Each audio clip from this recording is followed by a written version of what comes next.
not necessarily one that is, as it is now, sort of didactic, where one person sort of speaks and that sort of thing. So with that said, I think maybe we should give it maybe another 3 to 5 minutes for people to kind of filter in. And once we get sort of a critical mass, then we'll sort of move into this space that hopefully will be conducted or conducive to conversation about, certain areas of film and storytelling that are associated with who we are as people, as Black people in this world. But so let's give it another, 3 to 4 minutes for people to kind of filter into the waiting room. And then once we get, a good critical mass, we'll sort of jump right into some tone setting for the rest of the event. But welcome, and thank you guys all for coming. Hello, my name is Rashonda Brooks. I'm part of Open Signals Labs as well, and I want to let you know we also will be recording this via live stream. So just putting it out there in case people have concerns or whatever about that. Yeah. Put your camera on mute or in some way or another. But yeah.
Also, people can talk, introduce yourselves, share stories about your weekend. We don't, have to be in silence either.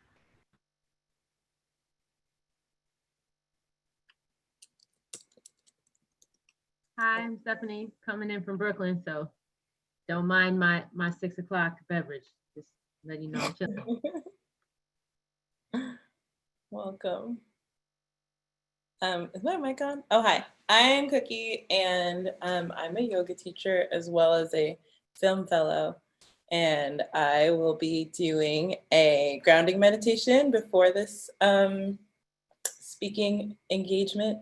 I won't be speaking beyond this, but are all of you familiar with meditation? Can you hear me okay? All right, cool. So I like to start off the meditation with the breathing exercise, which is called a pranayama. So if you can see me, I'll demonstrate. You'll take your index finger and your middle finger and place it on your third eye. And then you'll take your right thumb, or whichever hand you're using, you'll take your thumb and place it on that same nostril. And you'll inhale through the opposite nostril, which is my left. And then as you exhale, you'll place your ring finger on that left nostril and exhale out of the opposite nostril. And then you'll do the same thing and inhale through that left nostril. And as you exhale, you'll place your right thumb and exhale out of your left nostril. So it's alternating nostrils and breathing. And we can do 10 rounds of breath. And what this does is it regulates your system before we go into like a 10-minute meditation. So if you would like, I'll start leading you through. So inhale, and then exhale, and then inhale, and then exhale through the left. And that's one round. So you can do that at your own pace 10 times, and then I'll set you up for meditation.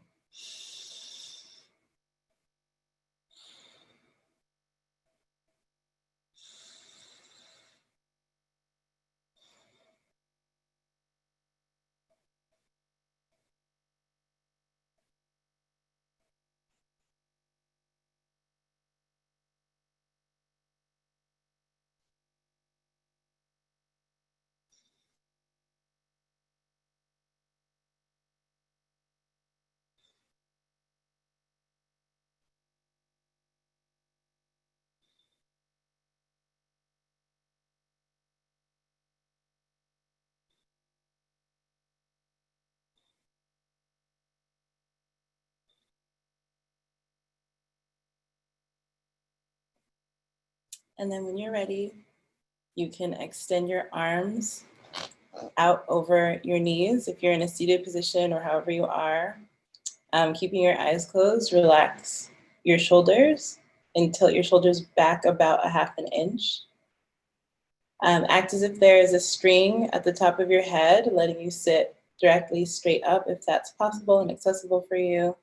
And I'll take one more deep breath through your nose and exhale everything out through your lungs and through your mouth. And we will just sink into ourselves for the next 10 minutes. Is that okay? And I will let you guys know when to come back. So starting now, breathe at your own pace.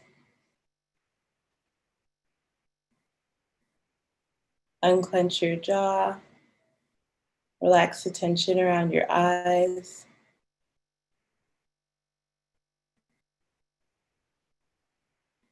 And if it helps, with your eyes closed, shift your gaze toward your third eye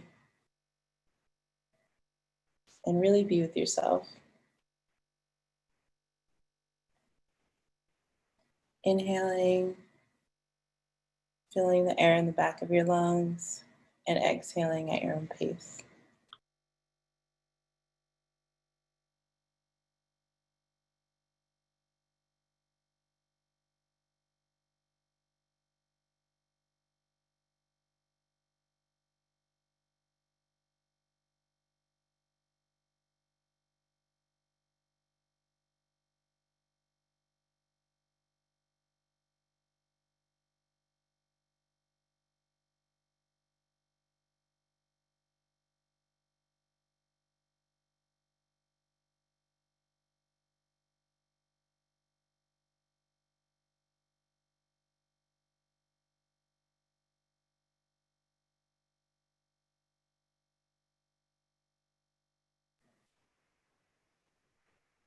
If any thoughts arise, just let them go. Don't dwell on anything. Release them with your breath.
And when you're ready, you can slowly start breathing back into yourself, slowly opening your eyes without any sudden movements. And take a minute to notice the absence of thought as you welcome your energy back into your body. And that's it. So hopefully now we feel a little bit more grounded to have a conversation. And I hope that was helpful for you. And thanks.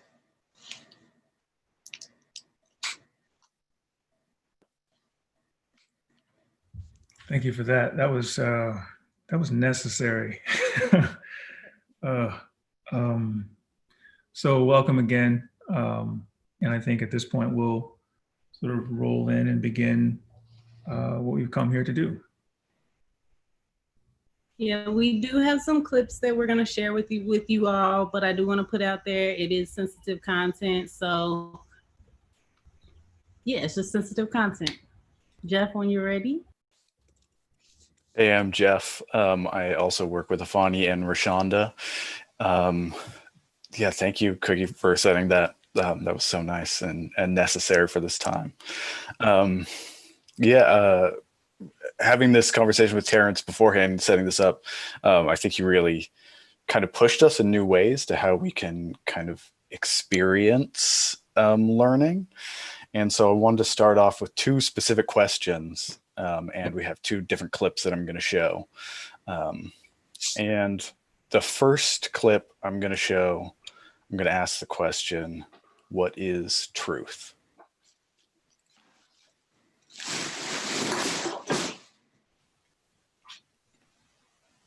Just 1 second.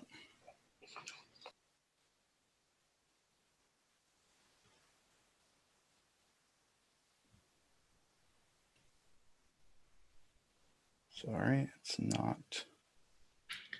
When we're viewing these, should we, Jeff, put the screen on your full screen view? It should come up. Sorry, we just did a tech rehearsal and now it's not coming up.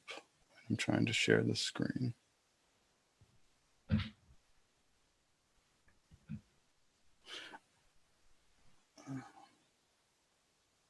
Sorry, y'all.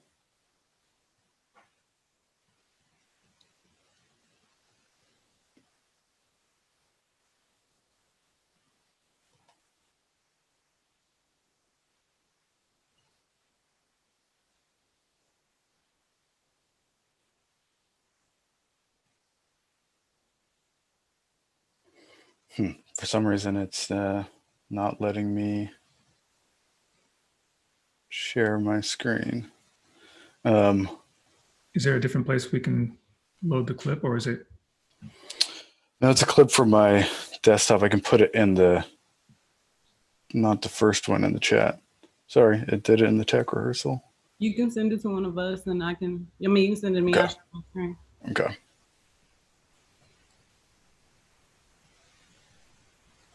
Afani, do you want to maybe talk a little bit about what we talked about with Terrence and setting up this sort of the context? It's been a slightly different than what we've done in the past when talking with other artists. Yeah, I think typically what we've done is kind of like, be very, very well structured in the time that we've been using.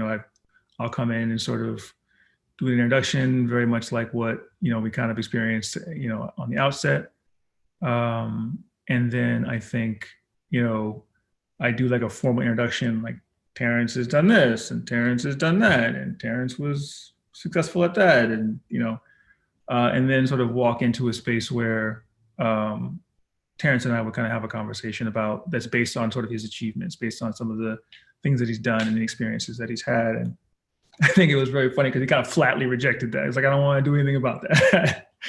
But it also kind of forced us to re-examine some of the things that the Open Signal Labs Fellowship was designed to do initially, which was to like do things wholly differently and to not at all worry about, what has done before or what precedent is, not just with like storytelling and filmmaking, but like, all the things that are set up around filmmaking, the collaborative process, the ideation, the sharing of ideas, the communication, who is doing what. I know early in the pilot year from our first sort of pilot group of fellows, my big question was like, what does it mean to have a director?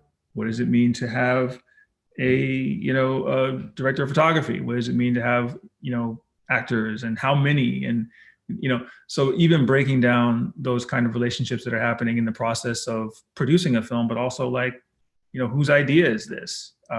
Who writes the story? How many writers can you have? What does it mean to be a writer? What does it mean? So all those different sort of typical ways that, film and creativity in film typically operate, was a really big part of rethinking, the fellowship and sort of building it around like, there are no rules. There are no,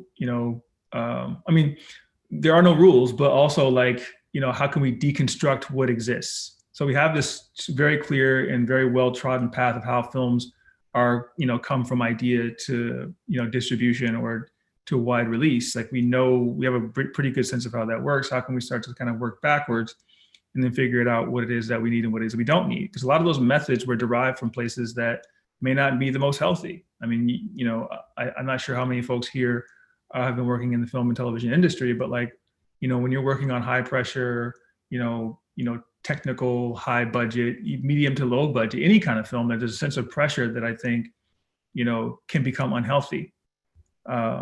So I think that it was interesting to kind of hear from Terrence in the sense that like, he wanted to eschew a lot of that. And I think, we didn't go into, I'm not sure how much you guys know about, the whole dust up with Space Jam or Space Jam 2, but I think he intimated that he wanted to go into that process a little bit differently. And I think that resulted in a conflict with the studio, with Warner Brothers, who was like, we don't want to do that.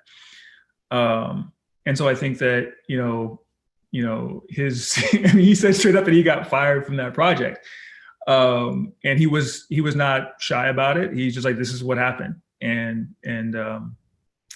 so I think that like all these are the things that are really embedded into our fellowship, and they've seeped into these events. Like this is the kind of the first time we've done, we integrated this sort of meditation process, which we kind of started when we talked to Ananko previously, but I think we're changing the way that this kind of thing is even done by kind of reverse engineering.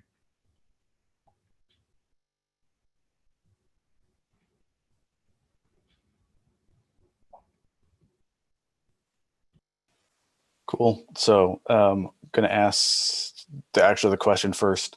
What is normal? And I'm going to show this short clip.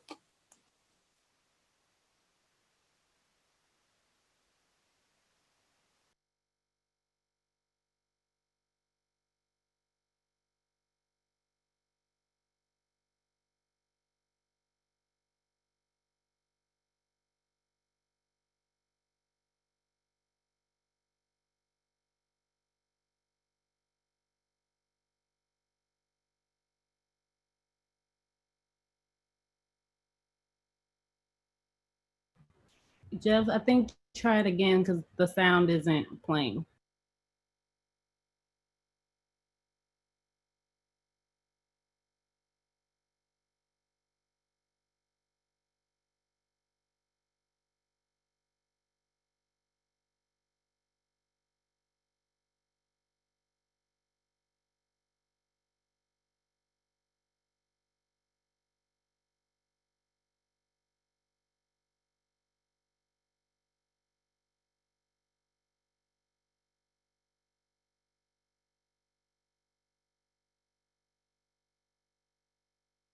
There's no audio for it. Well, technical difficulties all over. Let me try it again. It looks very interesting. Yeah. It's from Hey. it's from Flying Lotus's film Kuso. If anybody's seen that, let me try it one more time.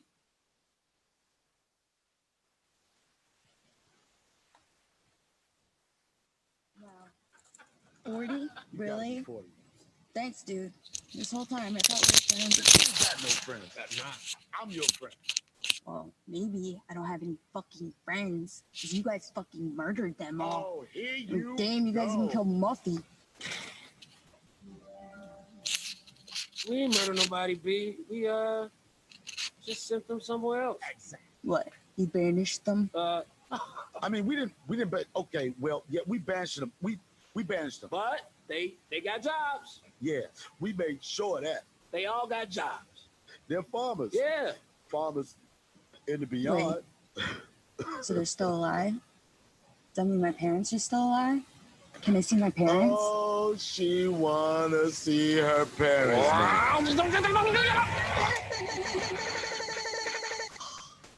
Oh my god. Oh, that's why my police come to get her, save your face. We never got my to God. heaven. We need cash. You know, you need some please. braces, mother.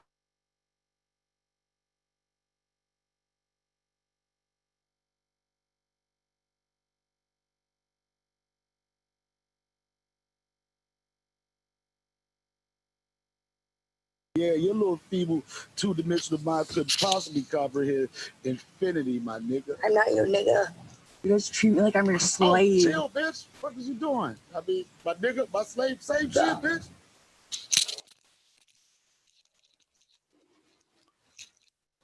And I want to share one more clip asking the question, what is truth?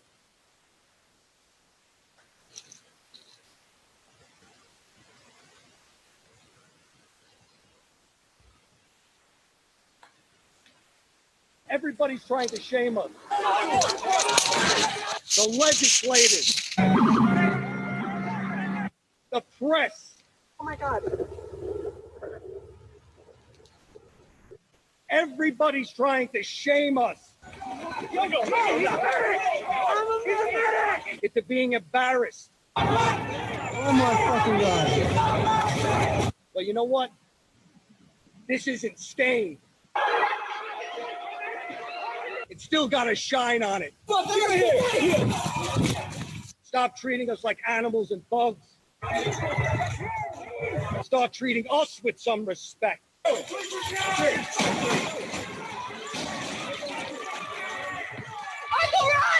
It's disgusting. Trying to make us embarrassed of our profession. Don't resist, don't resist, don't resist. Don't resist, bro. I'm not. And that's all I have to say.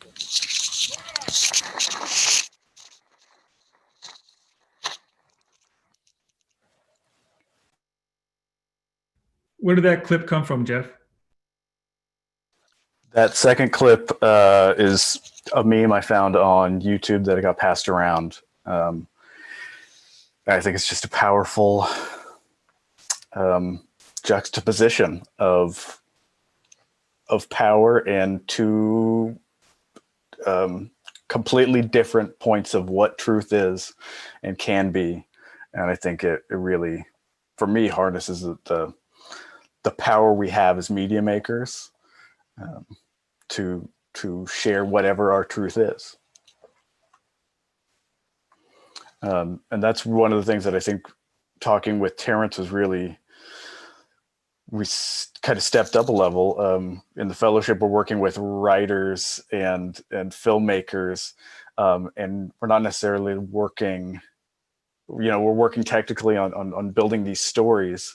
But sometimes we don't have as big an audience, as a scope of work as Terrence had. So him talking to us about what his point of view is when he's working on projects, I think is very, very eye-opening to think about those fundamental truths in your work.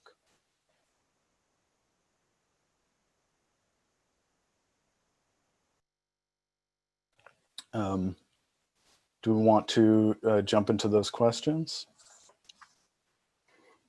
So as we were, so in our fellowship, we've got 6 different fellows who are working on 6 amazing different projects that are really wide ranging. We've got animation, we've got documentary, we've got fiction in different forms. And so we've been reviewing, people have been finishing drafts of scripts and we've been going over things. And it's been really interesting to see I read a lot of different scripts, and it's interesting to see when talking with Black creators, there is a kind of a fundamental directive that it seems to be within Black filmmakers of what we need to do for the culture, for Black people in general, that is not in other people's work. It is not in it's not a fundamental basis, but we feel that we need to speak to everybody because other people are assuming that if you see a sliver of this work, then this work speaks for everybody, which is obviously not the case. And we all know that, but it's a pressure that's on us. And so, we end up being super critical about every minute detail of these pieces of work, for good and for ill. And, how long do I want to take to write the script? Do I want to take 6 months? Do I want to take 5 years to tell this story? Because what the principles are and what I want to make sure I get it right. So I wanted to ask some very specific questions about characters, specifically our main characters when we're writing projects. A lot of these characters are based off ourselves or people we know. And I want to sort of dig into this, and I want to ask questions. So I know we have some fellows in here who have specific projects that they're thinking about. But if you're a writer and you've got a specific character in mind, maybe it's just kind of the baby seed of an idea.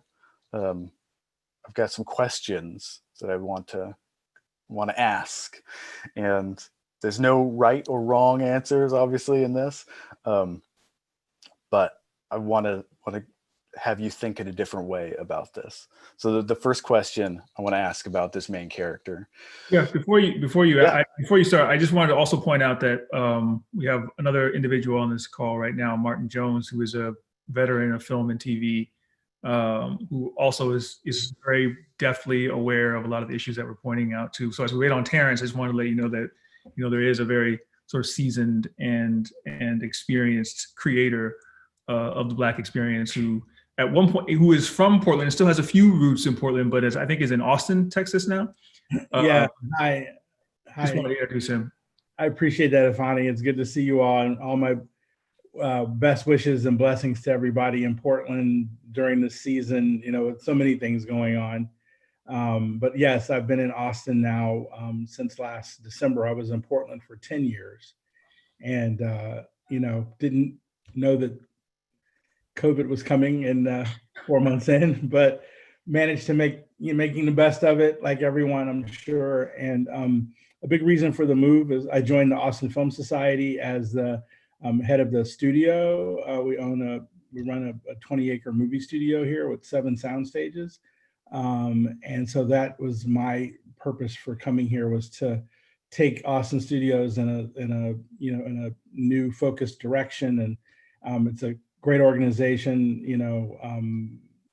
very supportive of filmmakers of color. It was really cool to come in and see the work of Channing Godfrey Peoples and Miss Juneteenth being so supported and lauded, and really fun for me to hear all of the things that the Film Society did to help her in her journey making that movie. I'm just upset that Corona, messed up the theatrical release, but hopefully if you haven't seen it, you'll watch it virtually.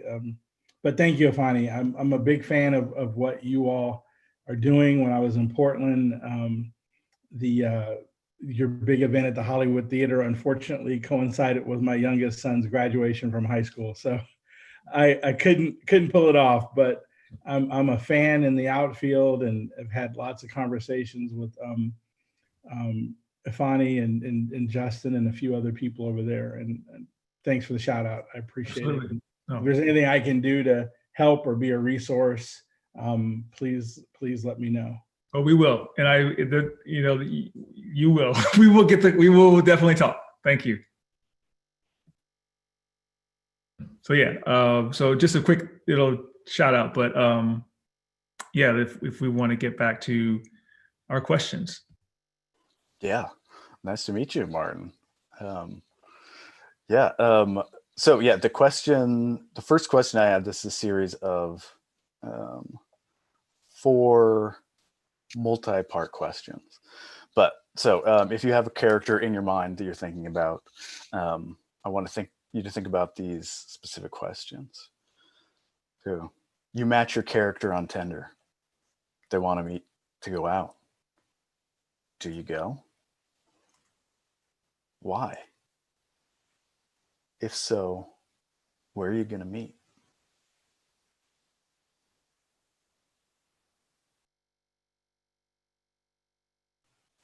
Let's just think about that for a minute.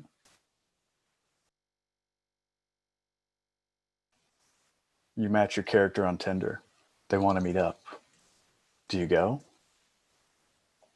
Why? If so, where are you going to meet?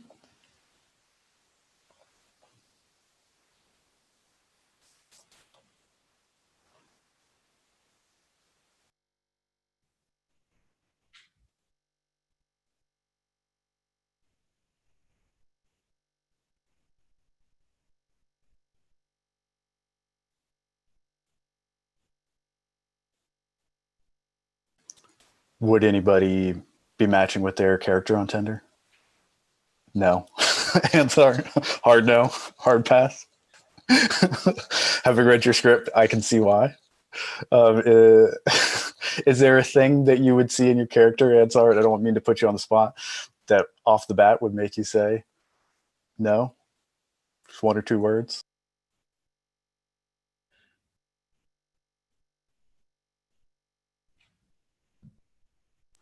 I can't hear you, Ansar.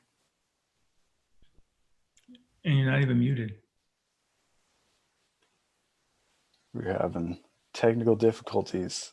Oh, the mic isn't working. Okay. Oh, I mean, I have a strange reaction to that question.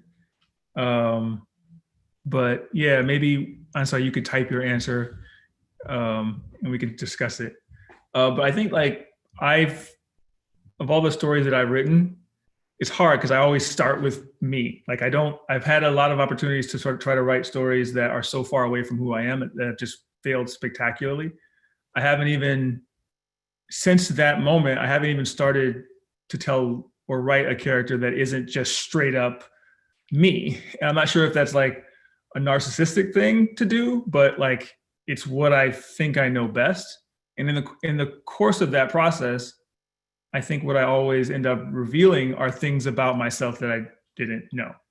Either that's through like, you know, me placing myself, you know, existentially in a different place and a set of circumstances that I'd never been. And I, you know, make a character do something that, you know, maybe I wouldn't do, that maybe I've already done. Like it's a magical process that I think that comes out of creating characters, because you think that, you know, it was by accident that I think I first started writing something good in that way.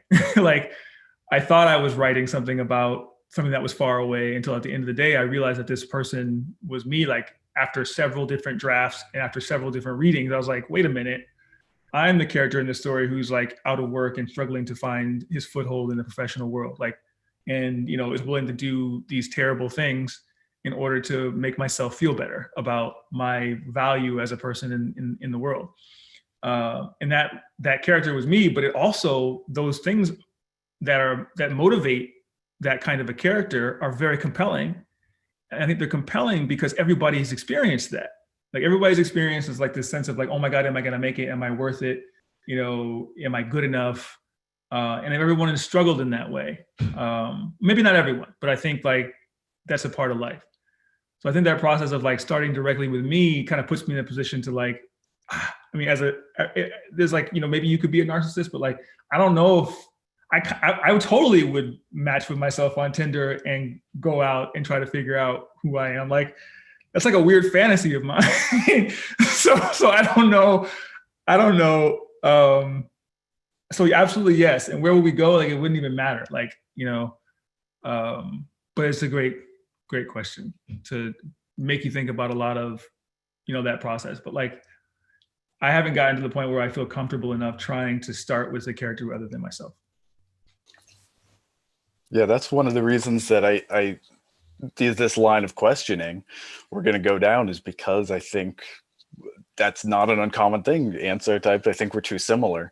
Yeah, my characters always start out as a version of me. Maybe it's at a different point in my life. Maybe it's right now. But I think it's an interesting part of the process, and something we talked about with Terrence is, what do you connect with?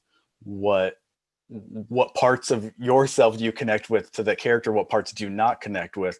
So your character can be a different person, can be a full person, but not be you, because there's some sort of objectivity needed to work on these stories to have them be compelling, because we need to be able to see their blind spots and see our own flaws and maybe work on our flaws. That's what it's done for me to be able to see the characters that I've worked on. And then, somebody reads your script and you're like, this guy's kind of an asshole, right? And you're like, no, he's not. He's a really nice guy. I don't. And then, you read it back and you're like, oh, okay. Yeah, that's, I got to look at that. That's, so that was specifically a project I was working that was about my past self. That was, about me in my mid-20s. And I was like, oh, all right, I got to sort some shit to sort through. I think that's really, really interesting. Did anybody else want to say anything about this? I'll say something. The project I've been working on for a while now basically is definitely based on myself loosely. And I also want to push it, like, to kind of what you're saying, like looking at the parts of yourself that like you like and don't like, and then how do you push that further? Like if you find yourself to be passive or confident, but you want to pump either one of those, parts of yourself up, because there's a lot of ways that I know I want to show up in life, and I'm navigating that. But as I want to do those things, maybe that's not always quote unquote appropriate, but you can make your character do it. You can work through these things, that way. So to specifically answer about would I go out on a date, would I match with myself on Tinder? Like probably, because I'm into myself. So once again, back to the finding point, narcissism, that's a thing. But, also, I don't think it would be a long-lived thing because of the way that I'm writing my character. I'm being indulgent in some of their behavior, and that's not always so healthy. And I'm in real life trying to be a healthier person. So I love it. All right, I want to ask another question, going a little level deeper on this. Your main character is given the chance to make a film. What kind of film do they make? Your main character is given the chance to make a film. What film would they make? This, for me, touches on some great Black artists that are making film right now. Specifically, Atlanta, Donald Glover, which is sort of a version of his own, somebody who is a rapper who's making a show about a less successful rapper. What if my life had gone a different direction?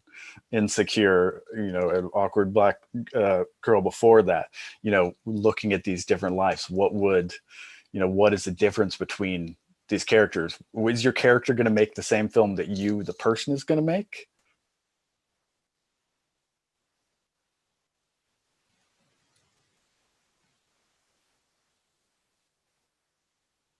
One more time. Your main character is given the chance to make a film. What kind of film would they make? It's a good question. It's kind of blowing up my head a little bit, especially given the context that you've already created with what is truth and what, that is a bit trippy. I mean, do we create fantastical versions of ourselves? Is that why we're seeing, 2 decades of superhuman stories, with Marvel and DC? Are we going so far into space and beyond that, we have to create these projections of ourselves that are like so fantastical and like godlike, yet with human flaws, or quirks. These are really good questions. So I don't know if I have the answer, but I just it made me think of that, this era that we're in right now, and how poignant that is with the loss of Chadwick Boseman. Like our first big opportunity to project ourselves onto the world in this fantastical, Ubermensch, amazing way. I think the beautiful thing about that world is that it is Black Panther, and it is so heavily connected to Chadwick, but they did such a great job, creating that whole world of all of those people, that even with his loss, it makes me think of that scene on the terrestrial plane where he's with his ancestors, and like he, being in that manifestation of that now, and how we can't lose hope, or that the story can't go on,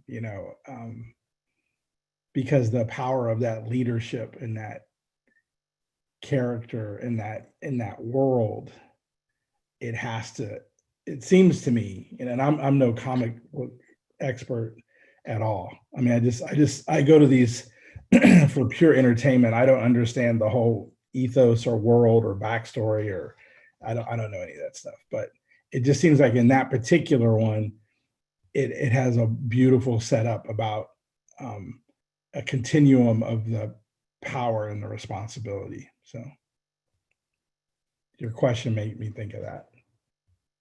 I think that's a great takeaway of all of this, especially the superhero aspect of it. And my first thought with this question was like, oh, my character wouldn't create a movie because a movie's boring like that.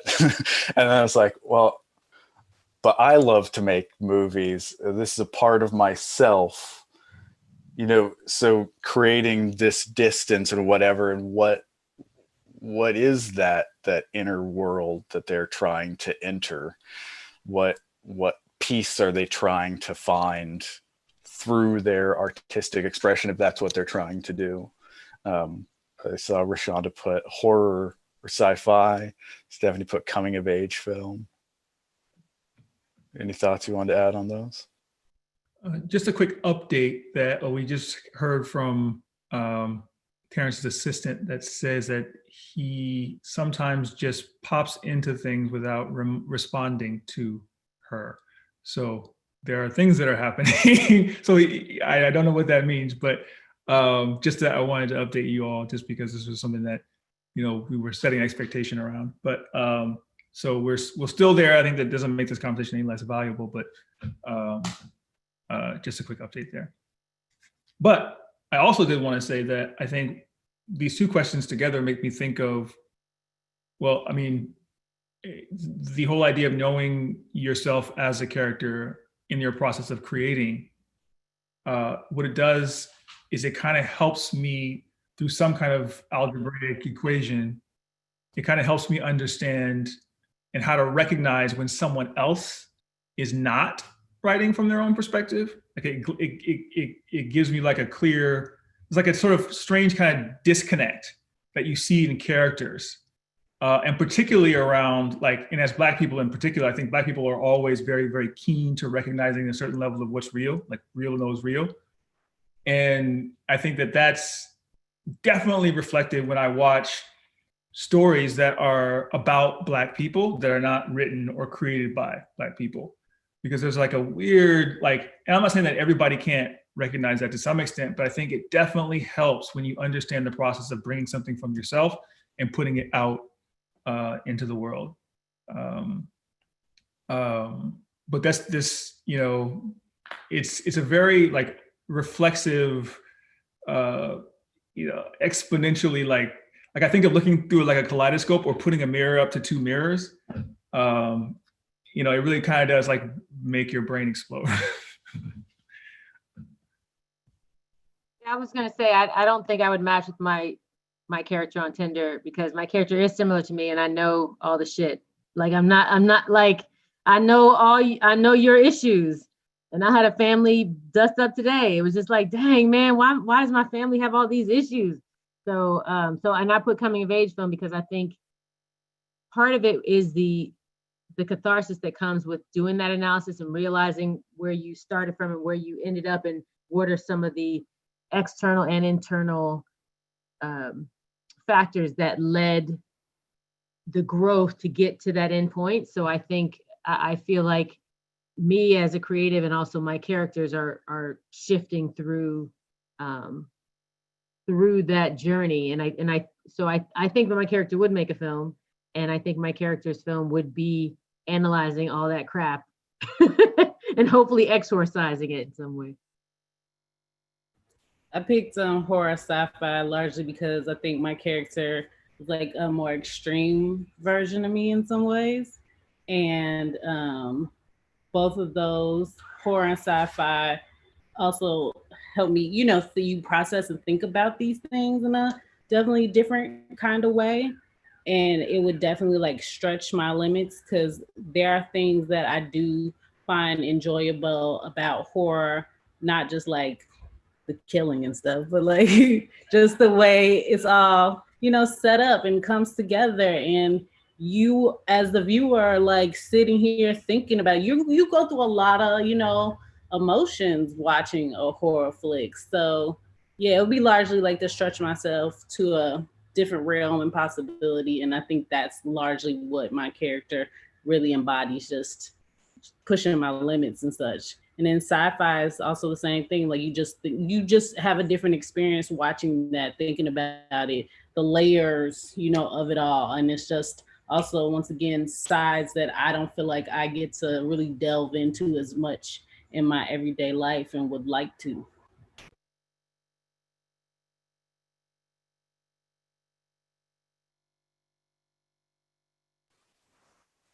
All right. Gonna go for another question. So, you run into your character on your birthday. They hand you a box. What's inside? So you run into your character. It's your birthday. They hand you a box. What's inside?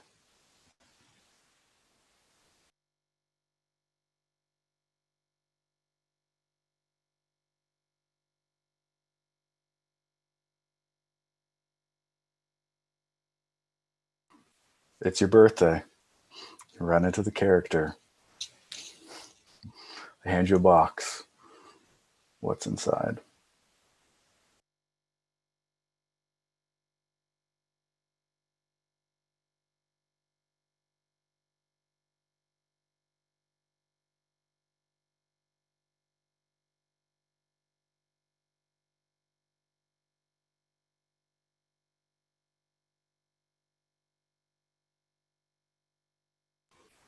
Again, I think this is a fun exercise in separating yourself in terms of how good are you at giving gifts?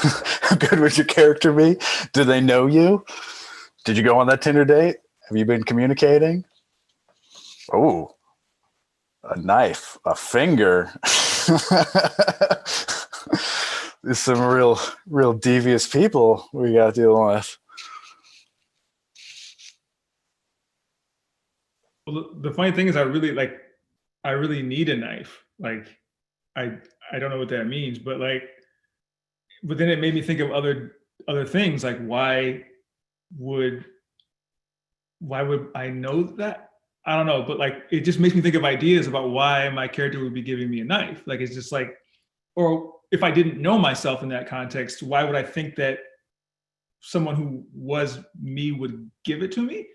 Like, it's a complicated thing, but I could write a story around like these are all really great prompts to like writing stories, But I do need a knife because mine are dull. That's the real part of it. Yeah, I think it's a real question to do they have you been saying like, oh man, I cut my finger and we need some new knives over here, or are they just going to give you like a shitty Hallmark card that they got at the gas station because they were like, I'm going to see them later at this thing and I need to, what is at my disposal right now that I can give? Yeah, and further separating yourself. What parts of yourself are there that they can see? They are gonna give me an empty box and tell me to fill it.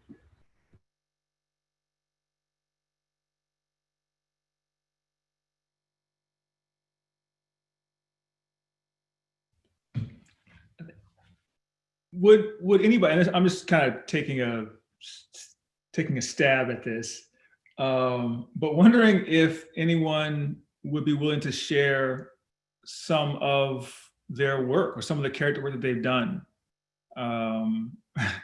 If that would be, if someone would be vulnerable enough to sort of, given the context of things that they're working on. Well, apparently me and Stephanie are about to write a horror flick. Well, I mean, like active projects, things that they've written that are done that they are working on, or ideas that they might have. I'm just genuinely curious. I mean, I could tell you about some of the characters that I've written. I kind of gave you a glimpse of one earlier, but I'd love to hear from other folks.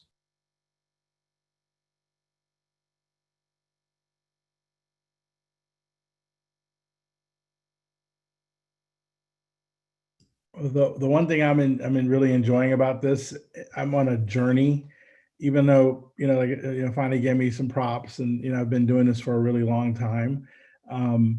This sort of Marty 3.0 that, for lack of a better term, I'm investigating in my life right now. My kids are grown, empty nester-ish. Corona brought 2 of them back, but, those day-to-day responsibilities, like I know Fani has a younger child and maybe some of you others do. But the thing I'm having fun with, and the reason why, I'm really enjoying this. And if Terrence doesn't make it, I'm cool with this. This has been really very, very great, is because I feel like I'm going back into this artist journey. And so just being in this sort of congregation with you all and others in different Zooms and this time, I think, jacked up as it is, it's been really a wonderful time to reconnect with creatives. So Stephanie and I were in a writer's room together over the summer, and I don't know. I'm just, this is really getting me re-energized, because when I went to Hollywood a million years ago, I'm much older than you guys, you had to pick a team, and that was it. You could only stay in that lane. And you couldn't do all these multidimensional things that you all, and I'm gonna say that I can do now, right? Because I feel like, Amistad, give us free. But when I went to Hollywood in the 80s, that's how old I am. You had to, and so the door that opened wasn't the door that I was seeking. And I think that's why I put keys in my answer in the chat. Because I wanted to be, I wanted to focus on being, I'd been this writer, director, precocious kid, and then teenager, and then went, to film school. And so it was like, I had the chance to cross paths with Spike Lee early in our lives and some other people. So we were all like going in that direction, but the producing and executive door opened to me. And I was practical enough and pretty good at surveying the weather in that ecosystem that I had to go in the direction that the sun was shining. And so that was it. So all that very long thing to say, I don't have an answer to this question per se, other than the keys, but I'm really inspired to be at this point, to be able to get back into this place. And so I just think all of you all are so much further ahead, because the time, you're in a great time. And even though it may not feel like it, trust me, you're in a great, great time to be a creator. Definitely feels bittersweet, I will tell you that. But, yeah, it's a mind fuck. It's yeah. But still, that still doesn't get to the point where I was asking. I want the tea on these characters. Who wants to share? Right. Well, my tea is that what are you working on? Come on. I'm working on. I was working on a sitcom in the thing with Stephanie, and it was called Cougars and Kittens, and it's about a household of men led by a divorced, bon vivant father of several smart, precocious Black young adult children, who they're trying to find love. And it's like the father is finding younger women in his life, and the younger sons are finding older women. And so it's this mashup of, cougars and kittens. That's the title. Anyway, it's fun. It's fantastical because it's not happening. I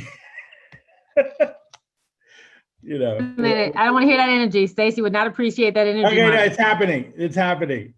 No, you can explore it as far as you want it to go, but you can't. No, it's not happening. Energy. We can't have that. Thank you, Stephanie. I meant in real life, like it's not like cougars and kittens are tearing our door down at our house. That's what I meant. But yeah. Okay. Yeah. All right. Thank you. I apologize. I'm not going to shut that down either because I'm tired of being desperate and dateless, and anyway. Does that answer? Did I answer a little bit, Ifani? Okay. And I'm loving this energy from the both of y'all.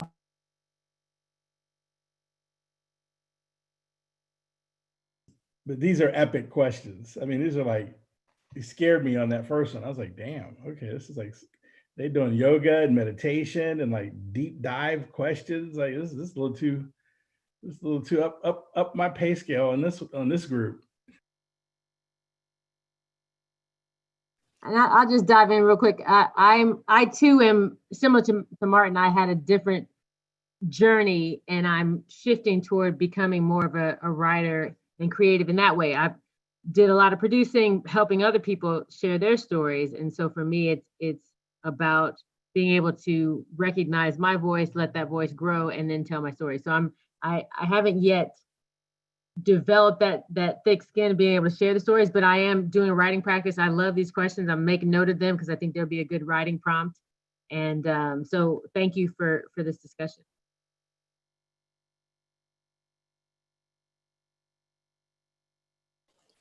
Afanya, did you want to share that character? Or should we move on to some other questions?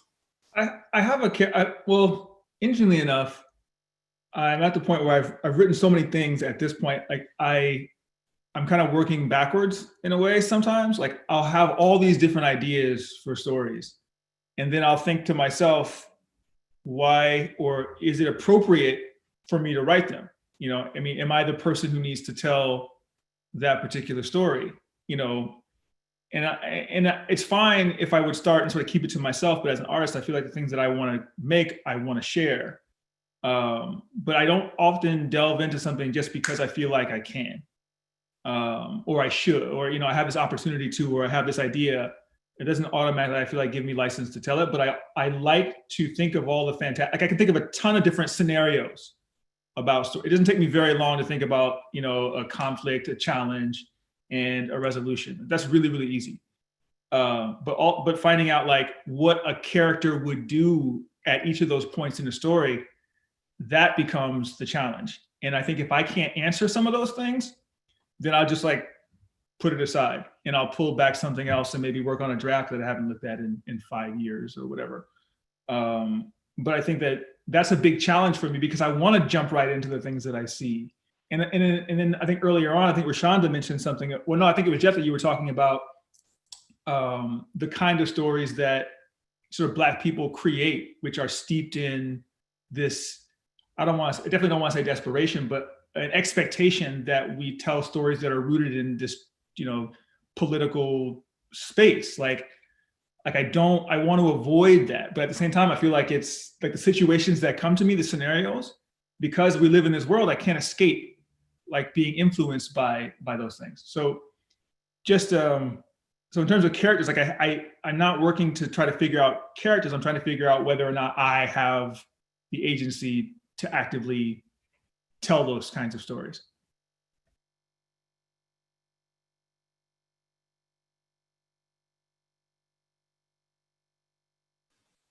Well, let's jump into some other questions. So we're gonna kind of change tack a little bit with these, and then we're gonna kind of go more general. So what parts of your character do you connect with? So let's think specifically. What parts of your character do you connect with? And how do they resonate with you? And how are they different from you? So this is taken a little bit from Kathleen Collins. She has a great masterclass. I'll show you. I'll drop the link. She's a great filmmaker. Sadly, not with us, but has this amazing masterclass about kind of just this. And so these are kind of the three characters that questions I took away from it about character specifically, about what parts of your character do you connect with? And it's a hard question when we're asking these questions about characters that early on are ourselves. And how can we separate these things? So like I said before, we can be more objective, so we can see them as full people, so we can see them as well-rounded and look at their flaws and expose them and grow from them. So the questions are, what parts of your character do you connect with? How do they resonate with you? And how are they different than you? Or how are they different from you? Yeah. Well, right now, because basically she is me and I am she. So the thought process, it's all based, well, not all, but a lot of it's just, based out of my life. But how is it different is because I'm not that person anymore. I don't show up in that way anymore. I don't care to show up in a lot of those ways anymore also. So yeah, it's pretty cathartic.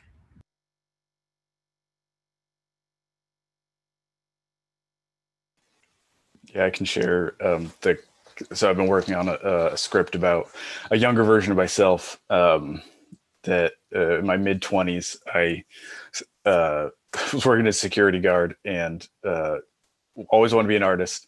I did stand-up for a while and was kind of just desperate and didn't know what to do. And I took this chance and I lied about having more film credentials than I actually did. And I got this job at this very exclusive summer camp in the Northeast. And so it's based off of me at that time, this scared person who at the time was just kind of desperate, but also didn't, like, there's nothing to lose to take that step to just go, okay, I don't know this, but I'll lie to these people. So the character that I'm looking at is so much more courageous in ways, but also there's a fear in there that I don't have anymore because I didn't know how to jump into the industry at that time. I didn't know what to do. It was just kind of bullheaded, and it's like, all right, I mean, I have nothing to lose. I'm working at a security guard in the Lloyd Center, walking around these towers telling skateboarders and homeless people they had to go. Like, I'm not losing anything by not having that job anymore. So there was a security in that, being able to leave at any time. And it's interesting to look at that now, because I also don't have I have some amount of hunger, but I don't have the hunger that I did at the time where I was willing to lie, buy a plane ticket across the country, quit my job, and just keep my apartment in Portland for a whole summer and think, well, I'll come back to it. Like, I don't know. But it's interesting to look back on that in that sort of context.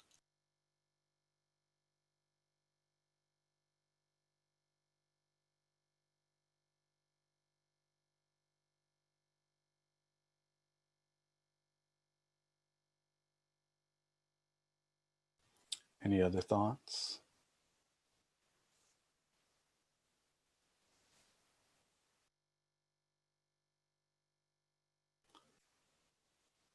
Okay, then let's take another turn. So this is specifically about you, the artist. This is no longer about character. This is about you. So what is the theme of your life?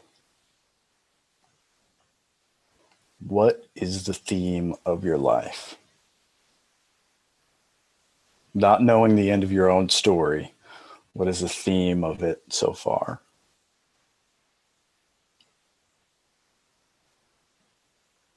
And if you want to take that a step further, is there a genre you're living in?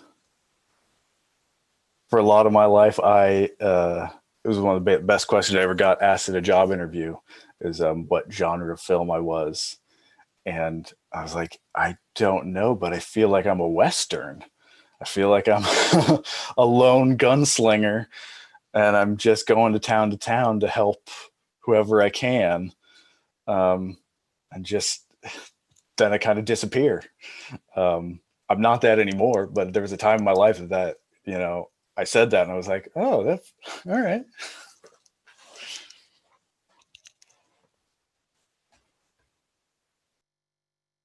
Will you repeat the first question again? Yeah. So what is the theme of your life so far? So when I start writing, because I have an amazing writing teacher, Charity L. Miller, a great Black woman TV writer, works in LA. What is the theme of the story writing? Is it about community? Is it about friendship? Is it about loyalty? You know, we kind of need those things to know the story we're telling. What is the theme of it? So if you can use that kind of yourself, what is the theme of your life?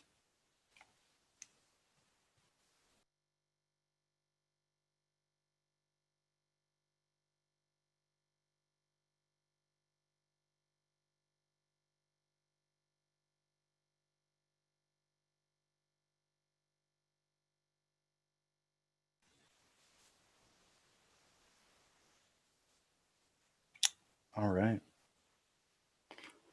Oh, relentless persistence. I like that. Especially in this industry, need some relentless persistence.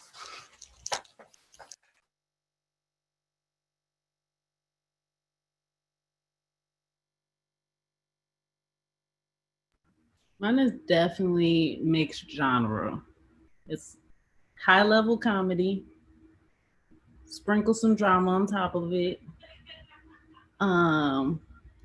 You know, there's a little bit of some romance in there, but that's also a sprinkle. And then it's like a theme of a thriller all through the middle. Keep you in suspense, but not, you know.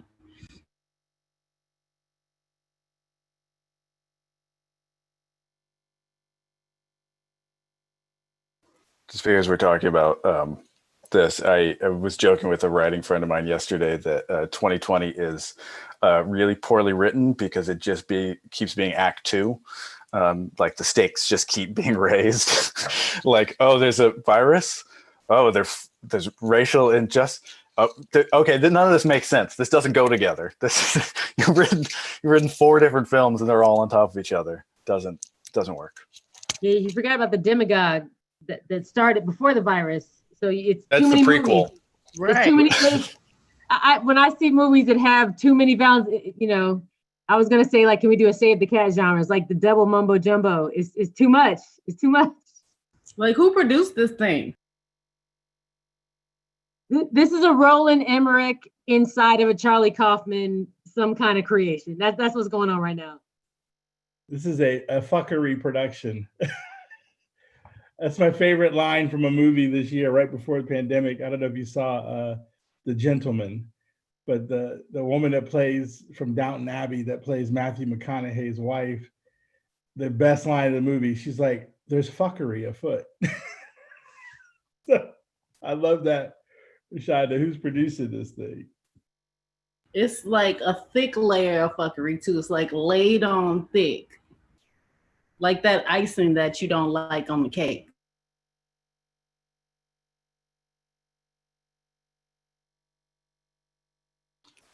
Well, that's it for all my questions. My theme is keep everyone happy, so it's a comedy.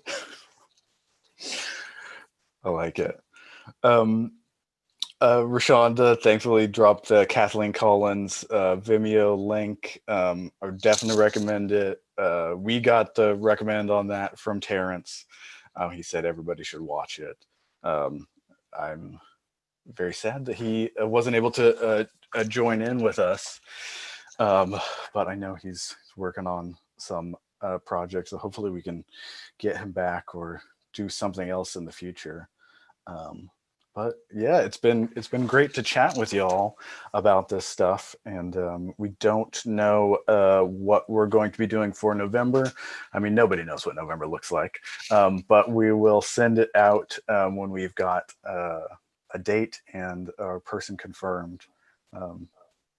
Yeah, we got October, November, so we'll be meeting again. But yeah, to piggyback on what Jeff was saying, yes, it would have been great to have Terrence here today. Regardless, though, this has been beautiful. It's been very lovely, and I've really enjoyed spending this time with you all in this way. And I look forward to our next conversations also being in a similar, fashion. So, thank you all for sure for coming and being with us. You'll definitely see us emailing you all. And yeah, we'll do this again. We'll keep doing this. Thank you all. It was very fun. Great to hear all your insights. Great job. Thank you. See you soon. Yeah. All right, be safe. Be safe, everyone. See you next Have a time. good weekend. Happy Saturday. Saturday. Bye. Bye.